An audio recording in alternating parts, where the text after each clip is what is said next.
Hey everyone, my name is Maliha and I hope you are all having an amazing day. Here on the screen you can see a few sentences. तुम्हारा इंतज़ार करना मेरी बेवकूफ़ी थी. उसकी बातों पर एतबार करना मेरी बेवकूफ़ी थी. बेवजह बहस करना उनकी बेवकूफ़ी थी. तुमसे शादी करना मेरी बेवकूफ़ी थी. हम अक्सर अपनी डे टू डे रूटीन में इस तरह के सेंटेंसेस बोलते हैं. क्या आप जानते हैं कि इस तरह के सेंटेंसेस को इंग्लिश में किस तरह से बोला जाता है? अगर आप नहीं जानते तो आज की इस वीडियो में मैं आपको यही बताने वाली हूँ कि इस तरह के सेंटेंसेस को आप इंग्लिश में किस तरह से बोल सकते हैं.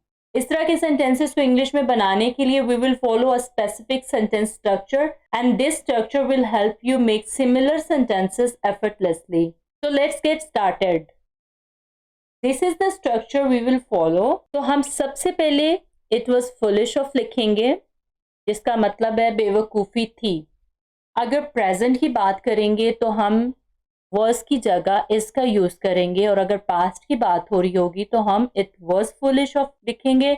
अगर प्रेजेंट की बात हो रही होगी तो हम it is foolish of लिखेंगे. मोस्टली जो है इस तरह के सेंटेंसेस को पास्ट में ही बोला जाता है, इसलिए मैंने पास्ट से रिलेटेड ही स्ट्रक्चर लिखा है. लेकिन अगर आपको इस तरह के सेंटेंसेस प्रेजेंट में बोलने हो तो आप was की जगह इसका यूज करेंगे. तो सबसे पहले हम लिखेंगे इट वॉज फुलिश ऑफ. उसके बाद जिसकी भी बेवकूफ़ी थी उसके बारे में लिखेंगे. लाइक अगर मेरी बेवकूफ़ी थी तो मी यूज करेंगे. आपकी या तुम्हारी बेवकूफ़ी थी तो यू लिखेंगे.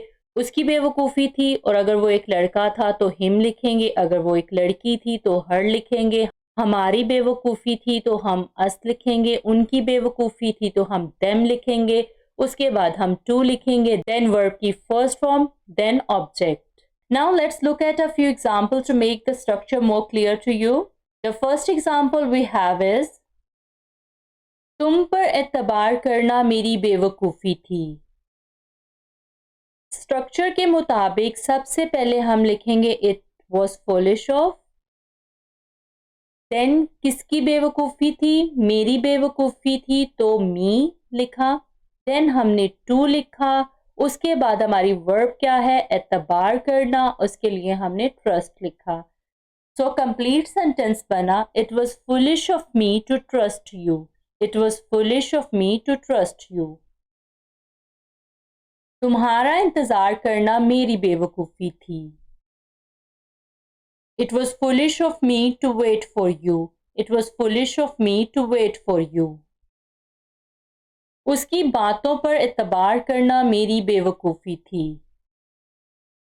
It was foolish of me to believe his words. It was foolish of me to believe his words. बेवजह बहस करना उनकी बेवकूफ़ी थी, या बिला वजह बहस करना उनकी बेवकूफ़ी थी. अब स्ट्रक्चर के मुताबिक सबसे पहले हमने इट वॉज फुलिश ऑफ लिखा. देन किसकी बेवकूफ़ी थी? उनकी. तो उसके लिए हमने देम का यूज़ किया. देन हमने टू लिखा स्ट्रक्चर के मुताबिक. देन हमारा वर्ब क्या है? बहस करना. तो उसके लिए हमने आर्ग्यू लिखा. It was foolish of them to argue over nothing. It was foolish of them to argue over nothing. तुमसे शादी करना मेरी बेवकूफ़ी थी. It was foolish of me to marry you. It was foolish of me to marry you. Great job guys. Now you know how to say these type of sentences in English. So keep practicing and soon you will be able to use this structure confidently in your daily conversations. Thanks for watching and don't forget to subscribe for more lessons like this.